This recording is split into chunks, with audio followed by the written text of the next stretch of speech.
시편 103편을 낭독하겠습니다. 시편 103편 1절부터 22절까지입니다. 다윗의 시. 내 영혼아 여호와를 송축하라. 내 속에 있는 것들아 다 그 성호를 송축하라. 내 영혼아 여호와를 송축하며 그 모든 은택을 잊지 말지어다. 저가 내 모든 죄악을 사하시며 내 모든 병을 고치시며 내 생명을 파멸에서 구속하시고 인자와 긍휼로 관을 씌우시며 좋은 것으로 내 소원을 만족해 하사 내 청춘으로 독수리같이 새롭게 하시는도다. 여호와께서 의로운 일을 행하시며 압박당하는 모든 자를 위하여 판단하시는도다.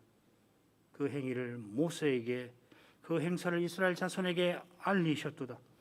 여호와는 자비로우시며 은혜로우시며 노하기를 더디하시며 인자심이 풍부하시도다.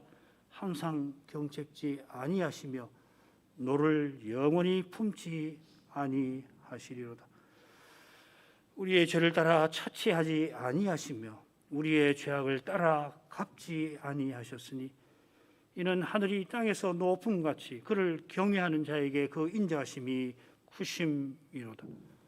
동이 서에서 먼 것 같이 우리 죄가를 우리에게서 멀리 옮기셨으며 아비가 자식을 불쌍히 여김같이 여호와께서 자기를 경외하는 자를 불쌍히 여기시나니 이는 저가 우리의 체질을 아시며 우리가 진토임을 기억하심이로다. 인생은 그 날이 풀과 같으며 그 영화가 둘의 꽃과 같도다.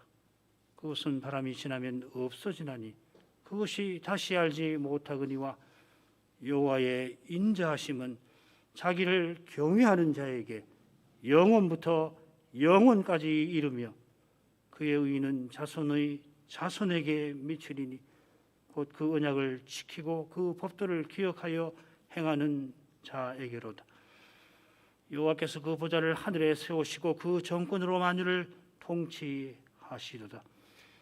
능력 있어 여호와의 말씀을 이루며 그 말씀의 소리를 듣는 너희 천사여 여호와를 송축하라. 여호와를 봉사하여 그 뜻을 행하는 너희 모든 천군이여 여호와를 송축하라. 여호와의 지으심을 받고 그 다스리시는 모든 곳에 있는 너희여 여호와를 송축하라. 내 영혼아 여호와를 송축하라. 하이델베르크 요리문답이 소유리문답 또 대유리문답과 마찬가지로 주께서 가르치신 기도로 끝나고 그래서 아멘에 관한 조항으로 마치는 이것이 퍽 자연스럽습니다. 이 믿음의 고백, 요리문답이 이 신앙 고백이 되는데 믿음의 고백은 결국 하나님의 말씀과 그 구원의 약속에 아멘하는 것입니다. 고린도후서 1장 20절 하나님의 약속은 얼마든지 그리스도 안에서 예가 되니 그런즉 그로 말미암아 우리가 아멘하여 하나님께 영광을 돌리게 되느니라. 하나님의 모든 약속이 그리스도 안에서 예하고 이루어졌고 또 이루어질 것이니 우리가 아멘 믿습니다 하고서 하나님을 향한 그 믿음을 고백하는 겁니다. 아브라함이 하나님을 믿으니 아만이라는 동사를 썼는데 거기서 아멘이 나왔습니다.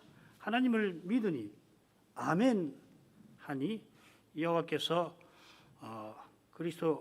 여호와께서 그를 의롭다 하신 것처럼 우리 역시 내가 내 교회를 세우리라 하신 주님의 약속에 아멘하여서 주님의 몸과 지체로 서 나가는 것입니다. 바로 여기에 우리가 하나님께 영광 돌리는 길이 열립니다. 이렇게 함으로 우리가 대유리문답, 소유리문답 제1문으로 돌아가게 됩니다. 사람의 제일 되는 목적은 하나님을 영화롭게 하며 하나님을 영원토록 즐거워하는 그것입니다. 이런 점에서 이 소유리문답, 대유리문답의 이 줄거리가 참 좋다 생각이 됩니다.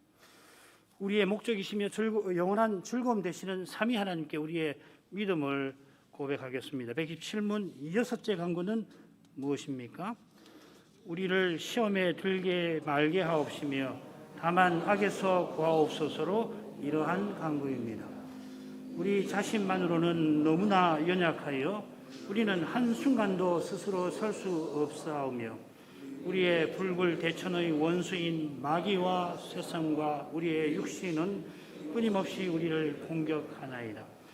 그러므로 주의 성신의 힘으로 우리를 친히 붙드시고 강하게 하셔서 우리가 이 영적 전쟁에서 패하여 거꾸러지지 않고 마침내 완전한 승리를 얻을 때까지 우리의 원수에 대해 항상 굳세게 대항하게 하옵소서. 128문 당신은 이 기도를 어떻게 마칩니까? 대개 나라와 권세와 영광이 아버지께 영원히 있사옵나이다로 이러한 간구입니다. 주님은 우리의 왕이시고 만물에 대한 권세를 가진 분으로서 우리에게 모든 좋은 것을 주기 원하시며 또한 주실 수 있는 분이기 때문에 우리는 이 모든 것을 주님께 구하옵니다. 이로써 우리가 아니라 주님의 거룩한 이름이 영원히 영광을 받으시옵소서. 119문 아멘이라는 이 짧은 말은 무엇을 뜻합니까? 아멘은 참되고 확실하다는 뜻입니다. 내가 하나님께 이런 것들을 소원하는 심정보다도 더 확실하게 하나님께서는 내 기도를 들으십니다. 우리는 네 가지 주제로 하이드베르크 문답의 마지막 주일에 담긴 교훈들을 살피도록 하겠습니다. 첫째로 우리 스스로는 너무나 연약하여 스스로 한순간도 스스로 설 수가 없습니다. 둘째로 주의 성신이 친히 붙드셔서 신령한 싸움을 싸우도록 하십니다. 셋째로 하나님께서 우리의 왕과 아버지로서 모든 것을 구하게 하여서 영광을 돌리게 하십니다. 넷째로 그 하나님은 우리의 소원하는 심정보다도 더 확실하게 우리의 기도를 들으십니다. 첫 번째 주제로 갑니다. 여섯째 간구는 시험에 들지 말게 하옵소서 하는 간구와 악에서 구하옵소서 하는 간구로 되어 있습니다. 주께서 가르치신 기도가 마태복음의 산상수훈에 나오는데 바로 앞에 이 본론의 첫째 대목 3장, 4장, 특별히 4장에 기록된 그 행적들을 보면은 주님께서 시험 받으시되 악한 자에게 시험 받으십니다. 자, 이런 점을 고려하면은 이 두 간구를 사실상 하나로 봐도 될 것입니다. 마찬가지로 여섯째 간구에서 말하는 그 악이라고 하는 것은 악한 자라고 번역할 수가 있습니다. 어떻게 번역하든지 상관없습니다. 아울러 산상본에서 주께서 가르치신 기도가 용서에 관한 말씀으로 끝나는 점에 주목할 필요가 있을 것입니다. 주님께서 너희는 이렇게 기도하라, 이방인은 이렇게 하지만 너희는 이렇게 기도하라 하시고서 6가지 간구를 가르쳐 주셨는데 그 간구가 끝나고 난 다음에 너희가 사람의 과실을 용서하면 천부께서 용서하겠지만 용서하지 않으면 천부께서 용서하지 않으실 것이다 하십니다.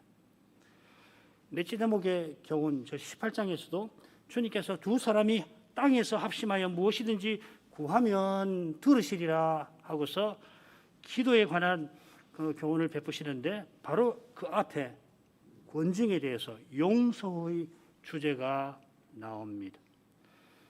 용서가 지상의 기도에서 이렇게 중요하다고 하는 것은 다른 게 아니라 죄가 지상의 삶에서 그만큼 심각하다는 거기에 있을 것입니다. 그처럼 시험도 악도 그러한 것입니다. 지상의 삶은 한마디로 말해서 연약입니다. 중국우절군의 가운데 시편 103편 14절부터 16절을 읽겠습니다. 이는 저가 우리의 체질을 아시며 우리가 진토임을 기억하시미로다. 인생은 그 날이 풀과 같으며 그 영화가 들의 꽃과 같도다. 그것은 바람이 지나면 없어지나니 그것이 다시 알지 못하거니와. 이 103편은 시편 제4권에 나오는 시다없게 모세에 관한 내용이 나옵니다. 이 시편이 150편인데 이 모세에 관한 언급이 한 8번 나오는데 대부분 제4권에 나옵니다. 아울러 이 시가 다윗의 시라고 하는 점이 흥미롭습니다. 다윗의 위가 비어있는 그 현실에서 다윗의 시를 여기다가 편집자가 배열을 해놓은 것이겠죠. 자, 이런 주제는 우리가 곧 이 시편을 배울 때 생각하기로 하고요. 시인이 여호와를 송축하며 시를 시작하고 송축하며 시를 마칩니다. 이 송축하라는 말이 여러 번 반복되어 나옵니다. 그리고 송축해야 할 이유가 시의 중간에 길게 나오고 길게 이유를 제시하고 송축하라 이렇게 끝나는 거죠. 그 이유는 한마디로 여호와께서 자비로우시며 은혜로우시며 노하기 및 더디하시며 인자하심이 풍부하신 사실에 있습니다. 그래서 인자하심이 몇 번 나오는지 한번 세어보시면 놀라울 것입니다. 아울러서 우리의 죄를 용서하신 사실에 있습니다. 그래서 이 용서의 주제가 3절, 9절, 10절, 12절에 반복해서 나오고 여호와의 인자하심도 그러할 것입니다. 자, 이런 것이 이 시의 줄거리를 이해하는 데 큰 도움이 되겠죠. 이스라엘이 포로 잡혀간 데서 회복되는 것도 송축할 이유입니다만은 더 근본적인 그 이유는 근거는 그들의 죄를 용서하신 데 있습니다. 사도가 우리를 흑암의 권세에서 건져내어 사랑의 아들의 나라로 옮기신 구속을 말하면서 곧 죄 사함이라 한 것도 마찬가지입니다. 하늘이 땅에서 높음 같이 그 인자하심이 크신 그 하나님께서 우리 죄를 용서하시는데 얼마나 용서하시냐면은 동이 서에서 먼 것처럼 가장 멀지요. 그렇게 우리의 죄가를, 우리의 죄의 책임을 우리에게서 멀리 옮기셨습니다. 그 책임이 우리에게 다시금 부과되지 않도록 하셨다 하는 겁니다. 그게 십자가 아니에요. 자, 이것이 하나님의 사랑인데 시인은 아비가 자식을 불쌍히 여김 같은 사랑이라 합니다. 하나님 사랑이 얼마나 크신지를 일깨우려고 자식을 불쌍히 여기는 아버지를 예를 들은 것입니다만은, 그러나 우리 주님이 교훈하신 대로 지상의 아버지는 악한 자이고 하늘 아버지만 선한 분이십니다. 아버지가 어떤 존재인지를 알려고 한다면 하늘 아버지를 바라봐야 합니다. 지상의 자식들이 때때로 이 아버지로 굉장히 어려움을, 때때로가 아니죠. 사실은 심리학 같은데, 뭐 현대 심리학 같은데 굉장히 연구를 많이 하는데, 이 아버지 문제가 보통 문제가 아니거든요. 한 인간의 삶에 있어서 아버지가 미치는 삶의 영향력이 어마어마한데, 그럴 때 신자는 혹 그런데 어려움이 있더라도 해결책이 있어요. 하늘 아버지가 계셔서 그런 것입니다. 그분은 참새도 돌보실 만큼 얼마나 돌보시냐면은 번제단 그 거룩한 곳에 참새가 둥지를 트도록 허용하시는 그런 분이십니다. 이거 얼마나 놀라운 일이에요. 레위 제사장들이 그 허용을 했을 텐데 참새가 거기 이 둥지를 트는 걸 그냥 두어? 그런 마음을 어떻게 가졌겠습니까? 레위인들이. 사람이 어떻게 그런 마음을 가져요? 그 거룩한 곳에 일반 백성 들어오지도 못해요. 어떻게 그 레위인이 참새가 번제단에 둥지 트는 것을 허용하게 됐나? 하늘 아버지의 사랑을 깨닫고서 그런 마음을 갖는 거라고. 참새도 그렇게 돌보시는데 우리는 머리카락까지 헤아리십니다. 머리카락 하늘도 허망하게 땅에 떨어지지 않게 하시는 거예요. 우리가 봐서는 머리카락이 많이 빠졌구만. 너무 많이 빠지면 내 건강에 문제 있나? 그렇게 생각하지만 매일 머리카락 떨어지면 머리카락 떨어졌군. 근데 하나도 허투루 떨어지지 않게 하신다는 거예요. 그런 사랑이 있으셔서 아비가 악한 자라도 이 세상에 지금 수많은 아버지들이 있는데 다 스스로는 다 악해요. 신자도 스스로는 악한 거예요. 신자인 아버지도 본질에 있어서는 안 믿는 아버지하고 다른 게 하나도 없어요. 그런데 너무 실망 안 하셔도 됩니다. 혹시 부모님하고 관계가 어렵더라도. 그런데 자식을 불쌍히 여기는 마음을 하늘아버지가 주시는 거예요. 그래서 이 세상이 이만큼 유지가 되는 겁니다. 안 그러면은 이 세상 어떻게 되는가? 그냥 저절로 망해버려요. 극단적으로 보여주는 것이 이 제국에서 황제인 아버지와 황자인 아들의 다툼 아니에요. 서로 죽이려고 하잖아요. 권력을. 그게 인간인 거예요. 그런 인간이 그런데 놀랍게도 자식을 사랑해요. 아버지를 존경한다고요. 하나님께서 왜 그리고 얼마나 우리를 불쌍히 여기시는지를 교훈하려고 시인은 인용한 말씀을 전하는 겁니다. 하나님 우리의 체질을 잘 아시는데 우리의 체질은 진토입니다. 창세기에 기록된 대로 하나님이 흙으로 사람을 지으셨습니다. 흙으로 지으시고 코에 생기를 불어넣어서 그래서 사람이 산 영이 되었습니다. 고린전서 15장 45절 기록된 바 첫사람 아담은 산 영이 되었다 함과 같이 기록된 바 창세기에 그렇게 기록이 되어 있는 거죠. 첫사람 아담이 산정이 되었지만은 그러나 그게 완성의 상태가 아니지요. 아담이 선악과 금령을 통한 그 시험인데 일종의 그 시험을 잘 치르면은 벌하신 그리스도와 같은 상태에 나아갈 수가 있고 그렇게 해야 했습니다. 이 상태가 우리가 장차 재림 때 이르게 될 바로 그 상태이지요. 그런데 아담이 범죄하여 사람이 육체가 되었습니다. 창세기 6장 3절 바울 사도가 말하는 그 육이라고 하는 것이 바로 이 사실을 가리키는 거예요. 육체가 된 사람의 몸은 어떤가? 이 사람의 몸이라 할 때는 이 몸뚱아리가 아니라 겉으로 드러난 우리의 삶은 무엇이냐? 세 개입니다. 썩고 욕되고 약함입니다. 그래서 썩을 몸, 욕된 몸, 그리고 약한 몸이라 그 말은 우리 몸이 썩어서 힘이 없고 그리고 부끄럽다는 거 아니고요. 우리의 삶이 그렇다는 거예요. 겉으로 드러나는 우리의 삶이. 하나님께서 범죄한 인생들은 너희는 흙이니 흙으로 돌아갈지어다 하신 것입니다. 여전히 하나님이 온갖 선한 것을 주시니 이처럼 살고 숨쉬고 기도합니다마는 제국도 세우고 학문도 하고 아름다움도 추구하고 그럽니다마는 결국은 죽어 썩어 흙으로 돌아갑니다. 인생은 마치 풀과 같고 그 영광이 그 풀의 꽃과 같을 뿐입니다. 잠시 있다가 사라집니다. 인생이 죽음의 권세 아래에 있습니다. 스스로는 죽음을 이기지 못합니다. 그처럼 죄의 권세 아래에 있지요.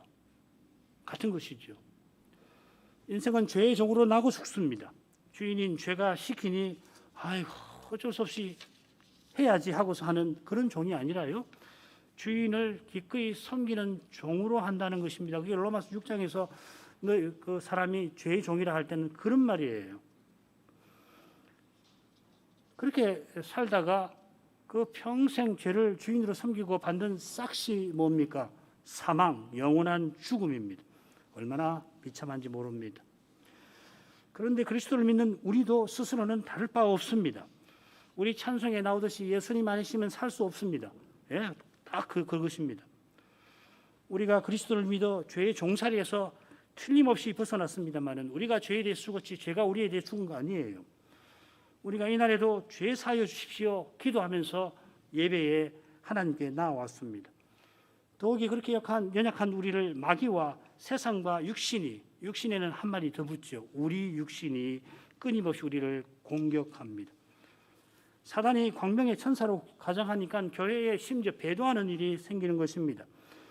우리가 은혜로 세상에 속하지 아니하고 이 세상에서 하나님 나라를 드러내는 그런 복된 사명을 받았지만은 그러나 세상 정신이 교회에 들어옵니다. 어떤 때는 이게 세상이냐 교회냐 분간이 안 될 지경입니다. 세상이 교회에도 들어오는 것은 여전히 우리에게 육체의 소욕이 있어서 우리 육신 때문입니다. 우리가 사람이니 사람으로 행하기가 너무도 쉽습니다. 당연한 거 아니에요. 우리가 사람인데 사람으로 행해야지. 그렇지 않아요. 사도는 사람을 자랑하며 나는 바울에게다. 나는 바울파다. 나는 아볼로파다. 그렇게 하는 고린도 교회를 향하여서 뭐라고 그럽니까? 너희가 사람이 아니냐. 그렇게 책망하였습니다. 신자는 신령한 사람으로 살아야 하는데 육신에 속한 그런 자로 행하기 때문에 사도가 이렇게 책망을 한 것이에요. 이 사람 아니냐? 어떻게 이렇게 살 수가 있느냐 이 말이죠. 아니, 사람이 사람으로 사는 것이 이 세상에 당연하죠. 짐승처럼 살지 않아도 다행 아닙니까? 그러나 타락한 사람은 짐승이 되는 것이에요. 그 모습을 사도가 고린도 교회에서 보고서 이게 사람 아니냐? 어떻게 새로운 사람으로 살아야 할 여러분들이 이게 뭡니까? 하는 거죠. 육신에 속한 자, 그래서 이 고린도 전서에 보면은 육신에 속한 자, 신령한 자가 나오고 신령한 자와 반대되는 것이 육에 속한 자예요. 이 거듭나지 아니한 사람. 그런데 육신에 속한 자가 있는데 그 누구냐면은 신령한 자로 살아야 하는데 육에 속한 사람처럼 사는 사람을 육신에 속한 자라고 하고 그래서 사도가 뭐라고 그러냐면은 어린아이처럼 말하자면은 그 어린아이 노릇하는 철없는 신자를 가리켜서 육신에 속한 자라고 하는 것이죠. 우리 스스로는 그렇게 되지 않을 수 없음을 철저히 깨닫는, 그래서 육신에 속한 자를 그리스도 안에서 어린아이라 할 때 그 어린아이란 말이 철없는 어린아이란 말이에요. 미숙한 사람이란 말이죠. 아이들 보면은 아이들이 순진하지만은 예를 들면 누가 놀러 오면은 장난감 가지고 노는데 그 자기 장난감 가지고 같이 놀면 좋을 텐데 그거 내 거야 하고서 자기도 장난감 가지고 잘 놀다가 자기 장난감 다른 장난감 가지고 그 아이가 잘 재밌게 놀면은 그 시샘이 나가고 내 거야 하고 빼앗잖아요. 같이 놀면 될 텐데 그걸 못 하는 거란 말이죠. 여스인의 그 고백록에 나오는 것처럼 어머니 없는 아이를 자기 어머니가 젖을 물리고 있는데 그게 시샘이 나가지고 막 먹지 말 못하게 하는 그 장면이 나오잖아요. 그런 어린아이라는 말입니다. 육신에 속한 자. 신자가 사람을 자랑하면은, 그래서 분열하면은 그런 상태다 하는 겁니다. 그런데 우리 스스로는 그렇게 되지 않을 수 없음을 철저히 깨달아야만 겸손히 주님의 은혜를 간구하고, 그래서 신령한 사람, 성신이 내주한 사람이란 말이죠. 신령한 사람이란 말은 성신이 내주한 사람이란 말 아니에요. 성신이 내주한 사람답게 사는 것입니다. 자, 이것이 당연히 둘째 주제로 이어집니다. 그렇게 연약한 우리지만은 우리 안에 계시는 성신이 붙드시고, 그래서 마침내는 신령한 전쟁을 싸워 이기게 하십니다. 먼저 성신께서 연약한 우리를 붙드시는 일을 생각을 해보겠습니다. 증거구절 마태복음 26장 41절을 예를 들겠습니다. 시험에 들지 않게 깨어있어 기도하라. 마음에는 원이로되 육신이 약하도다. 마태복음에 이 시험이라는 표현이 어디 나오냐면은 사장에 많이 나와요. 예수님의 시험 대목. 그리고 어디 나오냐면 마지막 여행과 마지막 주간, 예수님이 마지막으로 예루살렘 여행하시고 마지막 1주간의 기록이 이 다섯째 대목인데 거기 대부분 나옵니다. 달리 한 군데 나오는데 우리가 지금 공부하는 마태복음 16장에 한번 나옵니다. 공회가 마지막 예루살렘 여행과 마지막 주간에 주님을 시험하여 넘어뜨리려 합니다. 사단이 공생의 초기에도 그렇게 했죠. 이제 공생의 끝에 원수들을 통하여서 그리하려 한 것입니다. 주님께서 이제도 그 악한 시험을 물리치고 세상에 오신 목적을 이루시려 합니다. 그게 다섯째 대목의 중요한 주제이죠. 그 악한 자와 악한 자들이 주님을 죽이려 하는데 비유에 나오는 것처럼 사단의 자식들이죠. 그들이 주님을 죽이려 하는데 그 죽임을 통하여서 주님은 죄인을 구원하려 하십니다. 이것은 그 악한 자 마귀도 간파하지 못하는 신비라 제자들이 이미 주님께 6번이나 그런 계시를 받은 사람이라 누구보다 이 신비를 알만도 합니다마는 그들이 주님의 십자가로 말미암아 지금 넘어질 위험에 처해 있습니다. 그 위험은 무엇보다 그들이 천국에서 누가 크냐고 다투는 것과 붙어 있습니다. 누가복음 22장 24절 보면은 또 저희 사이에 그 중에 누가 크냐는 다툼이 난지라. 마지막 만찬을 먹고 겟세마네로 가는 그 길에서 이 사단을 일어난 겁니다. 이 다툼 하나만으로도 사단은 밀가부르듯 하려고 제자들을 청구할 수 있습니다. 이 하나만 가지고, 이 하나가 작은 게 아니죠, 그죠? 사단이 우리 죄로 말미암아 얼마든지 청구할 수가 있는데 이런 큰 잘못을 범하고 있으니 사단이 얼마든지 청구할 수 있는 거라고 내놓으라고 하는 겁니다. 저게 무슨 천국의 제자들입니까? 하나님이 쏘신 천국과 전혀 관계없이 행하는 사람들 아닙니까? 내놓으십시오 하는 거죠. 아닌 게 아니라 제자 중 하나는 이미 마귀의 것이 되어버렸어요. 그는 조금 전에 만찬이 파하기 전에 다락방을 먼저 떠나서 마귀가 바라는 그 일을 하러 대제사장들에게 갔습니다. 지금 그리고 함께 예수님을 잡으러 준비하는 중일 거예요. 제자들이 그렇게 위험한 처지입니다. 사실 우리 스스로는 첫 번째 주제에서 살핀 것처럼 늘 그렇게 위험한 상태입니다. 오늘 하루도 뭐 별탈 없이 지났다 하더라도 위험하지 않은 거 아니에요. 얼마나 위험한지 모릅니다. 우리에게 있는 수많은 약점들이 우리를 얼마나 위태롭게 만들 수 있느냐. 주님이 붙지 않으면 바로 급전직하해버리는 것이 우리인 겁니다.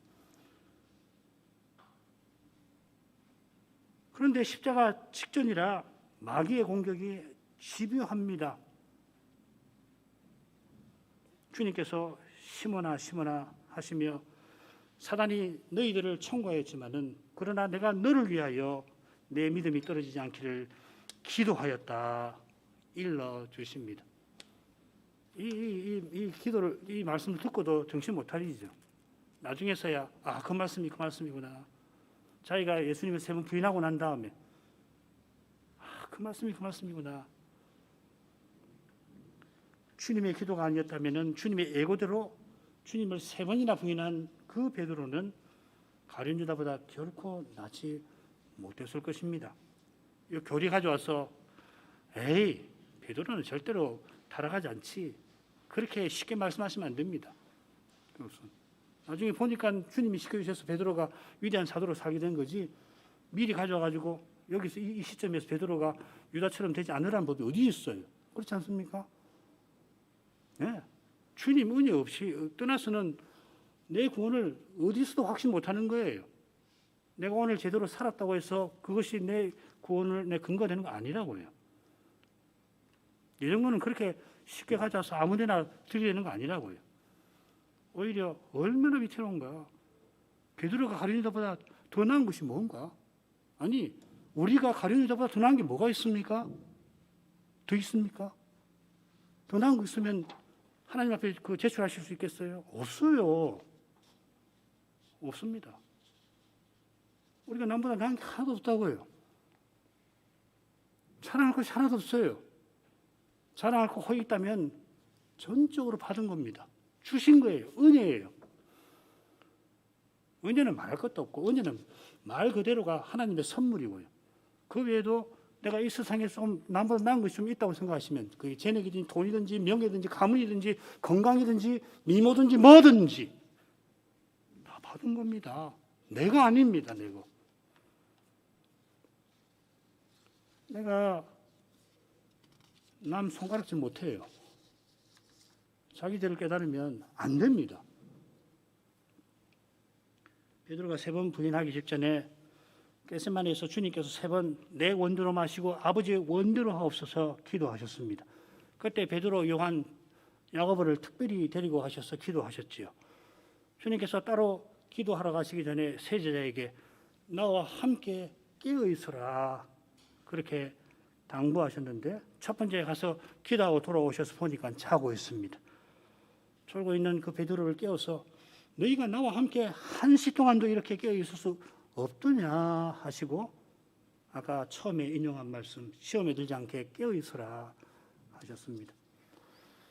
아버지의 뜻대로 이루어지이다 하고 기도하신 주님께서 제자들도 주님처럼 기도하기를 원하셨습니다.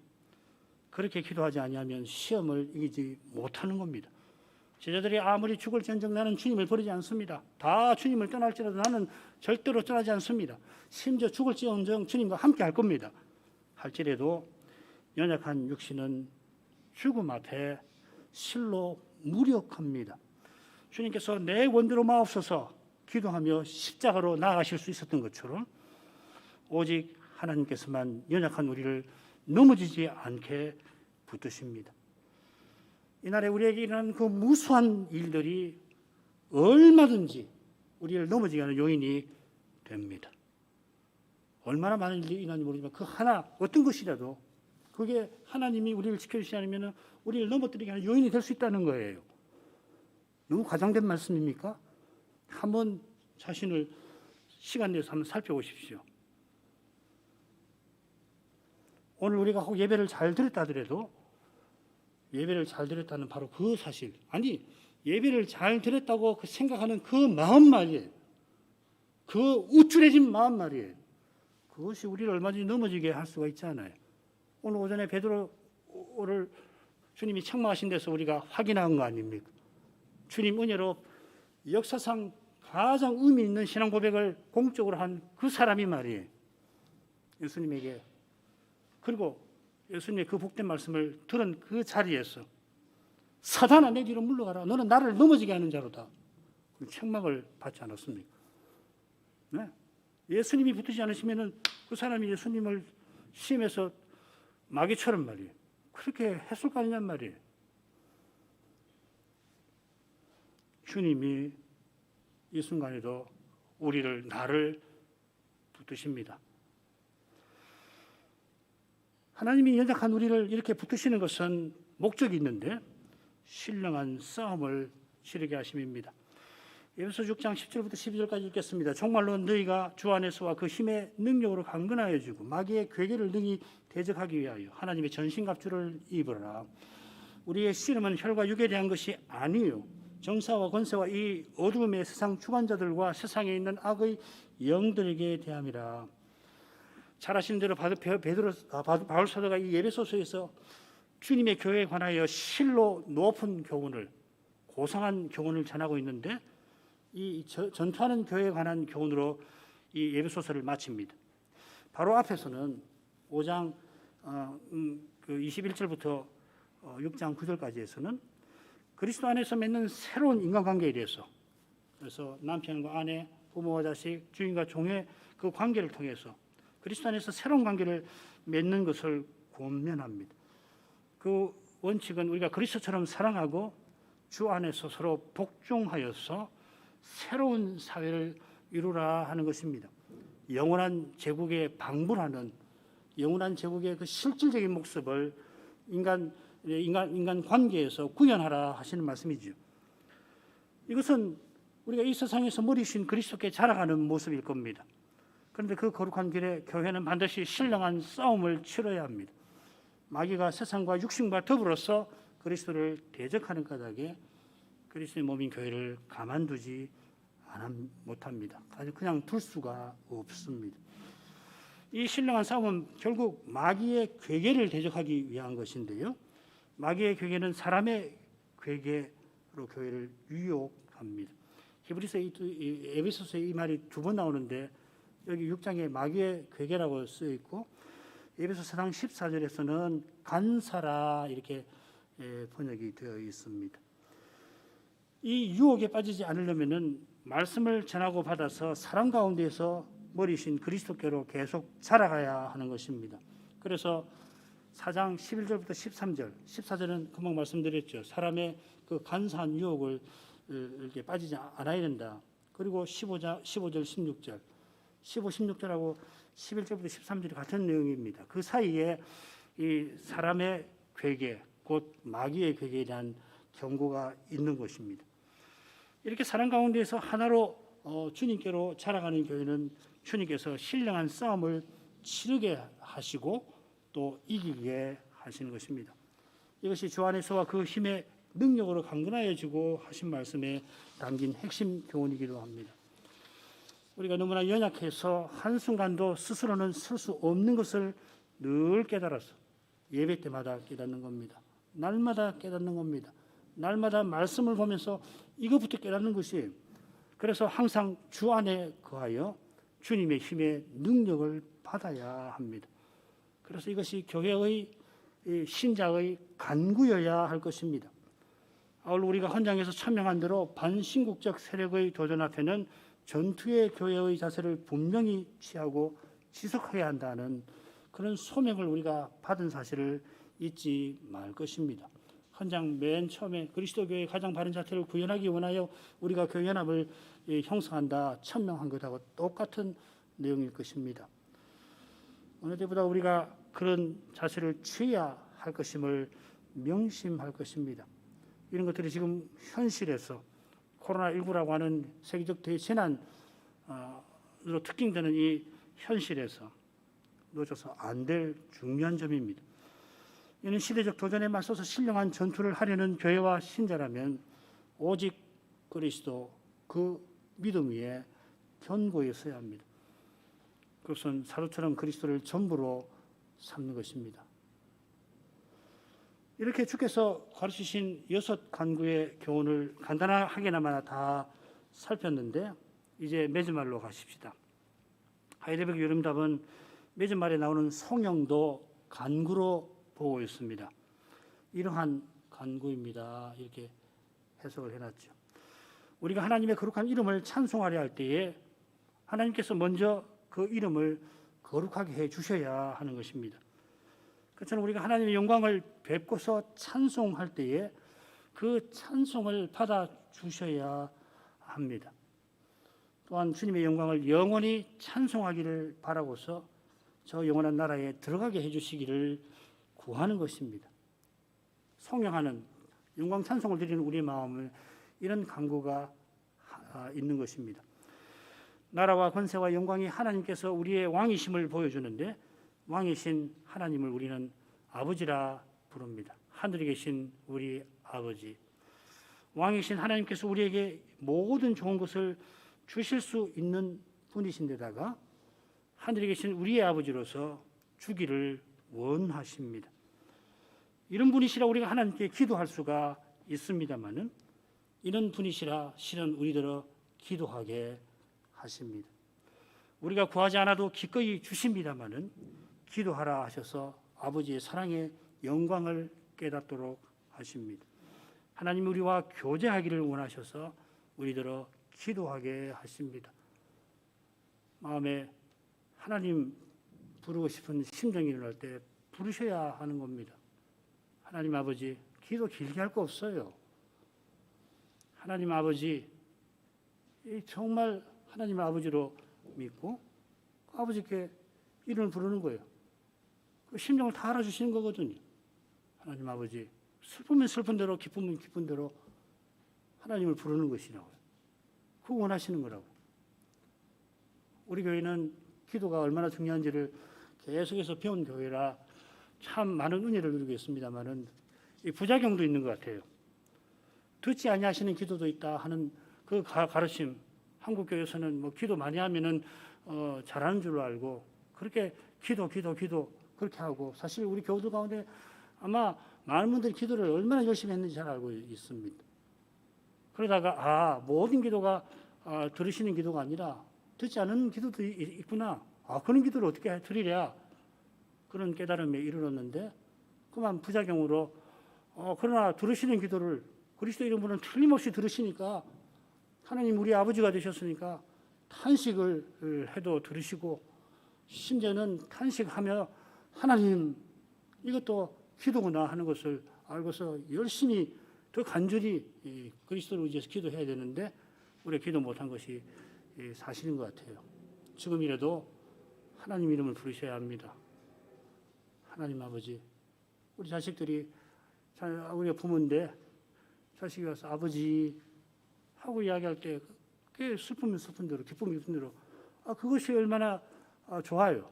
왔냐? 왜 그러냐? 그렇게 하는 거라고요.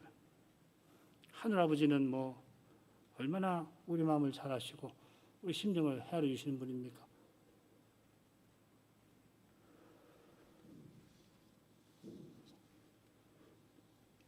우리와 교제하기를 원해서 기도하게 하시니 우리도 그 마음을 헤아려서 또 하나님 사랑을 의지하여서 못난 것이 많고 어떻게 기도해야 될지 잘 모르지만은 그러나 그 사랑을 의지해서 기도할 것입니다. 그러니까 되게 우리가 첫째 주제에서 살핀 시편 103편처럼 종종 간구는 성령으로부터 이어지고 성령으로 이어져 갑니다. 가까이 오게 하시는 하나님의 사랑의 영광을 고백하고 감사합니다. 하나님을 찬송합니다.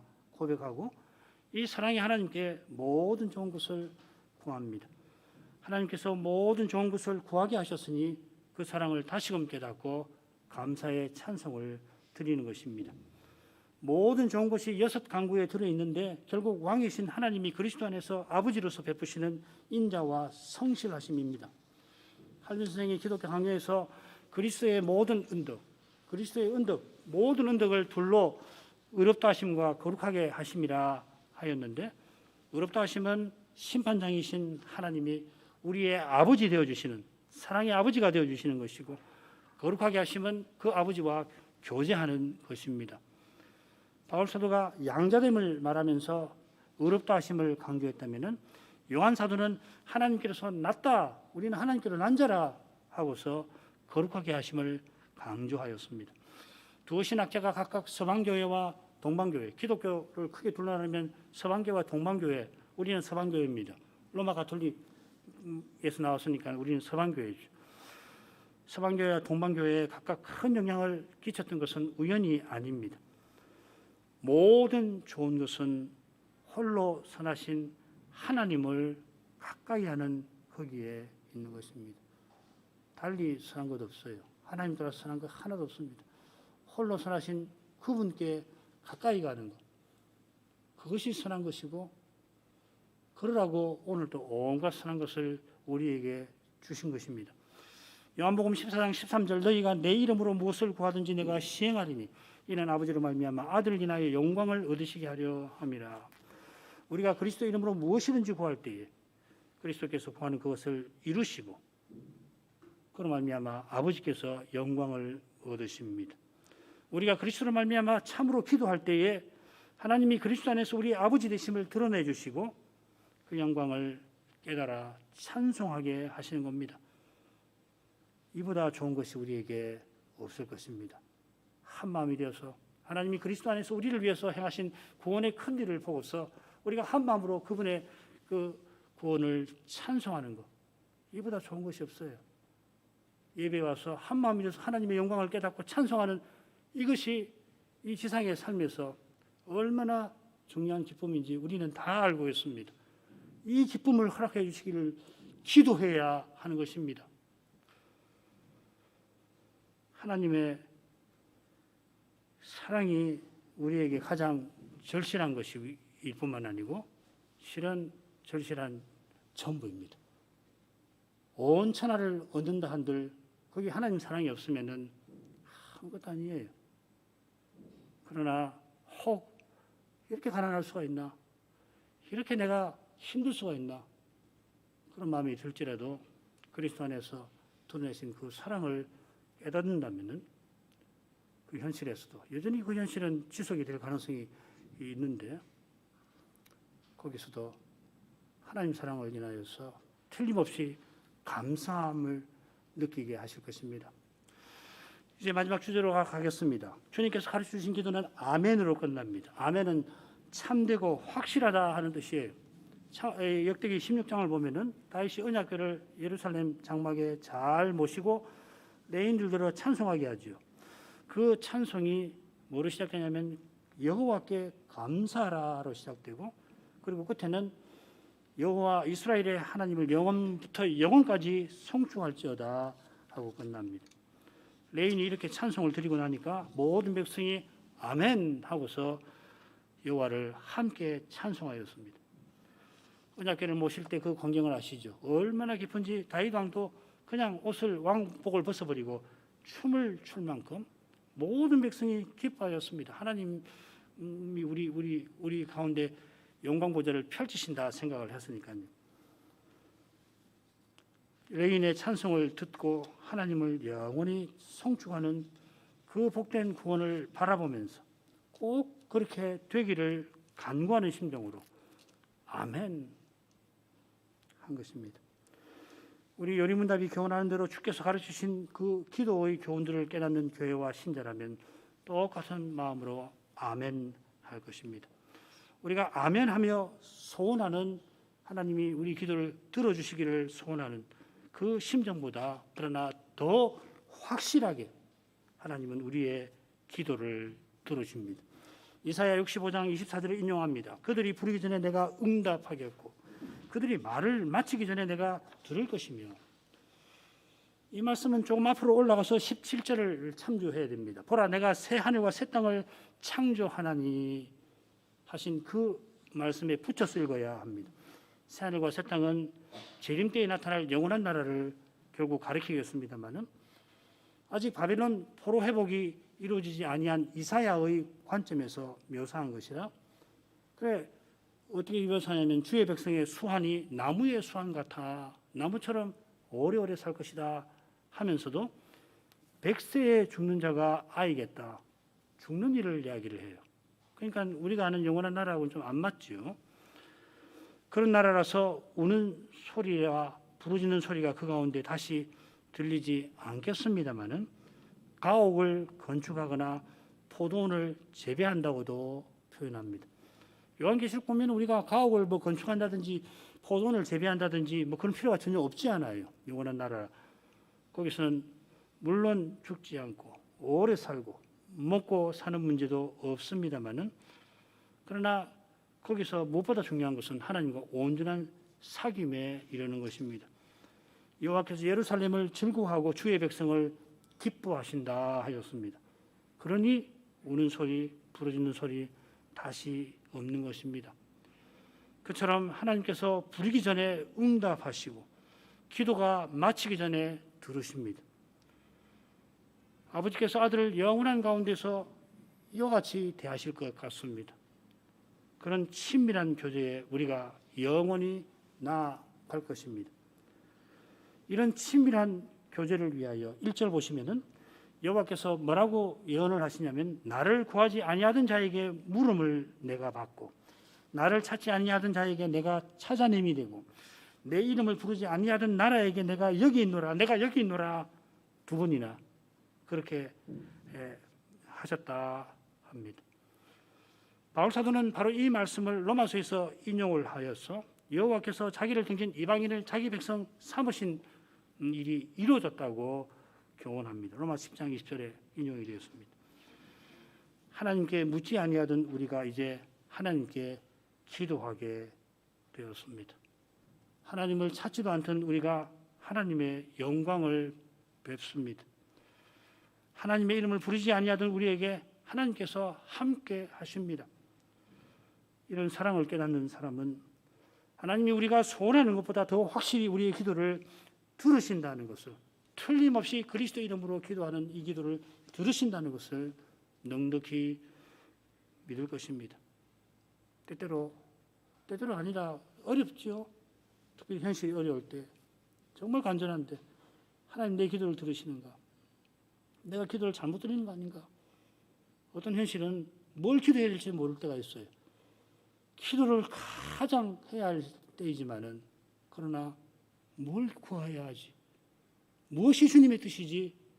모를 때가 있습니다. 괴롭죠. 네, 얼마나 괴로운지 모릅니다. 하나님이 내 기도를 듣지 않으시는 거 아닌가? 그런데 하나님께서는 자기 아들을 우리에게 내어주신 분입니다. 틀림없이 들으십니다. 그리고 틀림없이 들으신다는 것을 깨우쳐 주십니다. 그때는 아니지만은 나중에서라도 들으셨구나.